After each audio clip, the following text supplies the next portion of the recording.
So just a little bit about history. In July, well, this time last year, actually, we published the new OPS, and that was the result of many months of drafting, consultation, review, and lots of thought. And one major difference is that it now comprises both the standards of proficiency and the code of practice for osteopaths.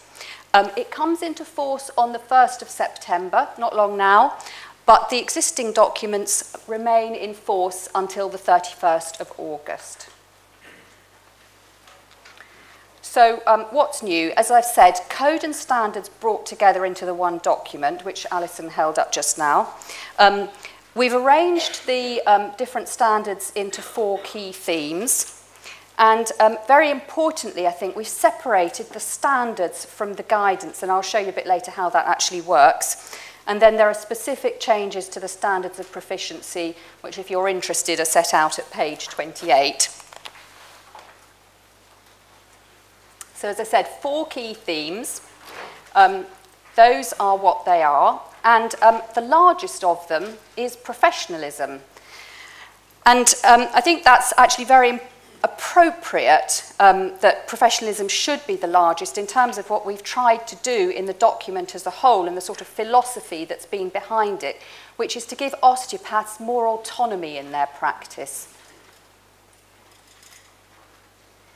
So 37 standards, those are the requirements, and they provide the framework within which you should operate.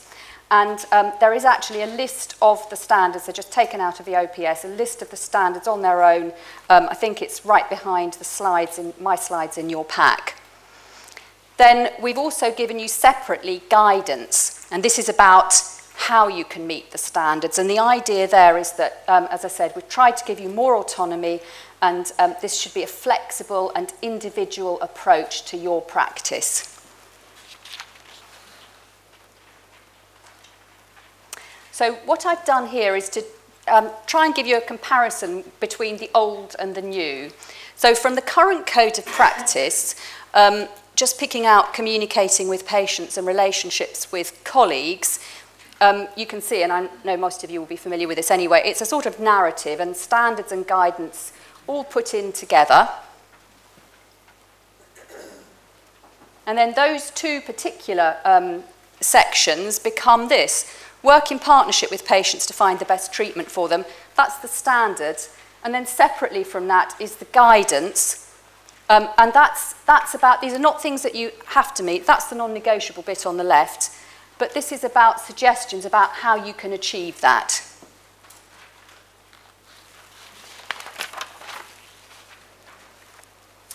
Okay, I just wanted to say a few words, which may be quite sort of, you may think is absolutely obvious, but I think these kind of, again, go to the heart of what we're trying to do in the document. On the left of the OPS, you'll find the standards, and generally, on the left, you will find the word must. And again, that emphasises that this is what we see as the not negotiable bit. So must, you're expected to comply. Within the guidance, you're going to see lots of references to may and should, and again, that indicates that you've got the choice about how to get to the must bit, if you see what I mean. Right, as Alison said, we have got a full programme of support, and it's been in place for several months now for osteopaths to try and how they implement the new OPS. So there's been a series of articles in the Osteopath, each edition focusing on a particular theme within the OPS. And in the last June-July edition, which I think came out not very long ago, we covered professionalism, and that was focused on particularly maintaining your health, and also equality and diversity in practice, which I hope will be helpful, because I know that that's quite a tricky area, not just for osteopaths, but generally. Then Fitness to Practice e-bulletin, which emanates from my department, and again, we've tried to point you towards relevant bits in the new OPS, as well as saying what the relevant clauses in the code of practice are. And if I can use this opportunity for a sort of personal plea here, if anybody has ideas for things that they'd like to see covered in this e-bulletin, please come and have a word with me, because I'm always, you know, it's meant to be a learning thing. So if there are things you think would be beneficial, please do come and have a word.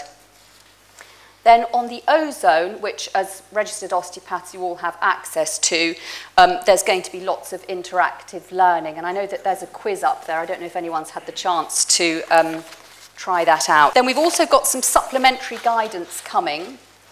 This will be on consent, and particularly capacity of patients when they're giving consent, which again is quite a detailed area, and one which we didn't necessarily want to put within the document itself. And of course the regional conferences. So I hope you find today very useful.